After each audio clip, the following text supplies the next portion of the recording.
એક પેડ આદિવાસી કે નામ। સૌથી પહેલા બધાને જય જોહાર, જય આદિવાસી। મારું નામ છે ટ્રાઇબલ આશીષ ને આપણે સમૂહ લગ્નને હવે અપડેટ લઈને આવી ગયા છે। ત્યાં આજે લગભગ હવે આજે તારીખ છે 20 તારીખ, હવે લગભગ 5 દિવસ પછી આપણા અહીંયા ભવ્યથી અતિ ભવ્ય મહાસમૂહ લગ્ન થવા જઈ રહ્યા છે 131 દીકરા દીકરીઓના। તો તમે આવવાના છો કે નહીં એ કોમેન્ટ બોક્સમાં અચૂકથી જણાવજો। જોઈ શકો છો અત્યારે ફર્સ્ટ ડોમમાં જે સભાગણ રહેવાનો છે ત્યાં અહીંયા મંડપ બધવાનું ચાલુ થઈ ગયું છે। જોઈ શકો છો ઉપર બધી શેડ મારવાનું ચાલુ થઈ ગયું છે। સામે મારા કેમેરામેનને કહીશ કે થોડું બતાવશે સામે વ્યવસ્થિત રીતે।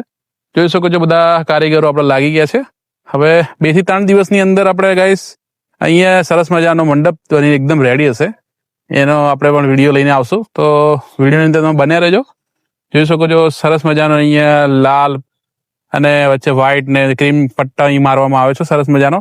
અહીંયા ઉપર ઝુમ્મરની પણ વ્યવસ્થા કરવામાં આવી છે, લાઇટિંગની એકદમ જોરદાર ડેકોરેશન થશે બધું ગાઈસ। તો તમને અચૂકથી અહીંયા સમૂહ લગ્નમાં પધારજો ગાઈસ। એક પેડ આદિવાસી કે નામ। ગાઈસ આપણે આ સમૂહ લગ્નની આપણે આ મુખ્ય થીમ છે જે એક પેડ આદિવાસી કે નામ। પ્રકૃતિ એ આદિવાસી સમાજની ઓળખ, સંસ્કૃતિ અને જીવનશૈલીનો અભિન્ન ભાગ રહી છે। વૃક્ષો સાથેનો આપણો સંબંધ માત્ર પર્યાવરણ પૂરતો નથી, પરંપરા, અસ્તિત્વ અને આવનારી પેઢીનું ઉજ્જવળ ભવિષ્ય સાથે પણ જોડાયેલી છે। આદિવાસી ભીલ ગુજરાત સંગઠન એજીએસના પ્રમુખ શ્રી વિપુલભાઈ રાણા દ્વારા એક પેડ આદિવાસી કે નામ અભિયાન અંતર્ગત 50,000 વૃક્ષો વાવવાનો મહાસંકલ્પ લેવામાં આવ્યો છે। આ અભિયાન અંતર્ગત સમગ્ર ગુજરાત વિવિધ સ્થળો વૃક્ષારોપણ કરવામાં આવશે, જેમાં સરકારી અને ખાનગી શાળા, સરકારી કચેરીઓ, આરોગ્ય કેન્દ્ર અને હોસ્પિટલ, ગ્રામ પંચાયત, નગરપાલિકા, જાહેર બગીચાઓ, ગામો, ફળિયા, વસાહત અને ખુલ્લી જગ્યાઓ ખાતે વિશાળ પ્રમાણમાં વૃક્ષારોપણ કરી હરિયાળું ગુજરાત અને સ્વસ્થ સમાજ નિર્માણ માટે જાગૃતિ ફેલાવવામાં આવશે।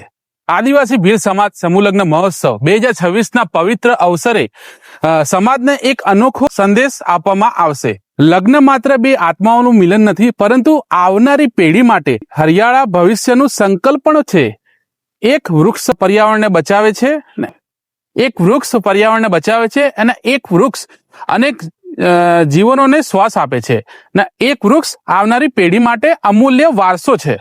આવો આપણે સૌ સાથે મળીને એક વૃક્ષ વાવીએ, ઉછેરીને પ્રકૃતિ પ્રત્યેની આપણી જવાબદારી સમજીએ।